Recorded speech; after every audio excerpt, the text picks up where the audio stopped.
আমাদের উদ্দেশ্য হলো, লক্ষ্য করুন, আমাদের উদ্দেশ্য হলো জমিন হলো আল্লাহর। চিল্লায় বলুন, জমিন কার? আল্লাহর জমিনে। মানুষ কার? আল্লাহর জমিনে আল্লাহর মানুষের উপরে আইন কার? আল্লাহ পাকের আইনকে প্রতিষ্ঠিত করার জন্যে আমি যদি বই লেখি, এটা আমার লেখার জিহাদ। আমি যদি এই রাস্তায় পয়সা খরচ করি, এটা হলো আমার আর্থিক জিহাদ।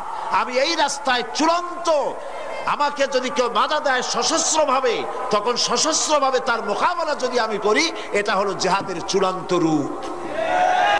ইসলামের জিহাদ রাজ্য বাড়াবার জন্য নয়, অর্থ সম্পদ লুণ্ঠন করার জন্য নয়, নিজের ক্ষমতা পাকাপোক্ত করার জন্য জিহাদ নয়। ইসলামের জিহাদ হচ্ছে কোরআনের আইনকে দেশে প্রতিষ্ঠিত করার জন্য চেষ্টা করার নামই জিহাদ।